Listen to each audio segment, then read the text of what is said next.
No no mister Chandrachud, कोई मौखिक शिकायत नहीं चलेगी, हम इसकी इजाज़त नहीं देंगे। ये शब्द हैं देश के चीफ जस्टिस संजीव खन्ना जी के, जो कि यूट्यूबर रणवीर अलाहाबादिया की याचिका को लेकर गए अभिनव चंद्रचूड़ से जस्टिस संजीव खन्ना ने कहे।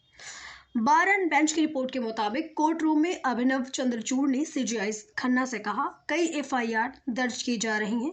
इस पर सीजीआई खन्ना ने जवाब दिया, हमने पहले ही सूचीबद्ध करने की तारीख दे दी है। इस पर चंद्रचूड़ ने फिर जोर देकर कहा, लेकिन असम पुलिस तभी सीजीआई खन्ना के बीच में ही उन्हें टोकते हुए कहा, नो नो मिस्टर चंद्रचूड़, कोई मौखिक शिकायत नहीं चलेगी, हम इसकी इजाज़त नहीं देंगे। इतने पर भी अभिनव नहीं रुके, उन्होंने फिर कहा, यह अनुच्छेद 32 की याचिका है। इस पर सीजीआई ने कहा, हाँ, हमने तारीख दे दी है, यह एक नया मामला है।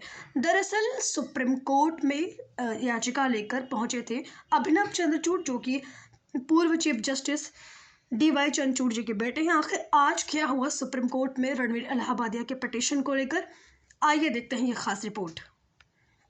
सोशल मीडिया इन्फ्लुएंसर समय रैना के reality show India's got talent पे विवादित टिप्पणी को लेकर यूट्यूबर रणवीर इलाहाबादिया की मुश्किलें बढ़ गई हैं।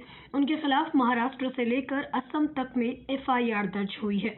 उनका केस वकील अभिनव चंद्रचूड़ लड़ रहे हैं, जो कि देश के पूर्व चीफ जस्टिस डीवाई चंद्रचूड़ जी के बेटे हैं।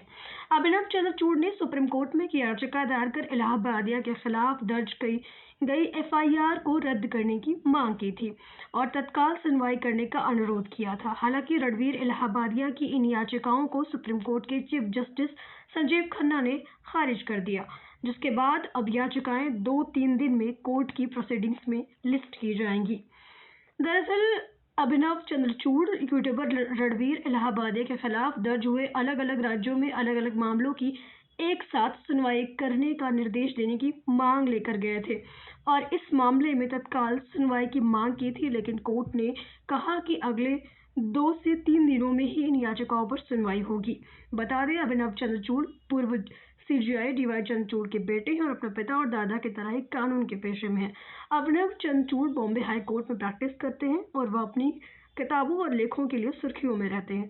अभिनव चंद्रचूड़ ने भी अपने पिता की तरह ही हार्वर्ड लॉ यूनिवर्सिटी से एलएलएम किया है। फिलहाल इस खबर से जुड़ी अपडेट्स हम आप तक साझा करते रहेंगे। इसी के साथ मैं जानने विदा लेती हूँ आपसे। धन्यवाद।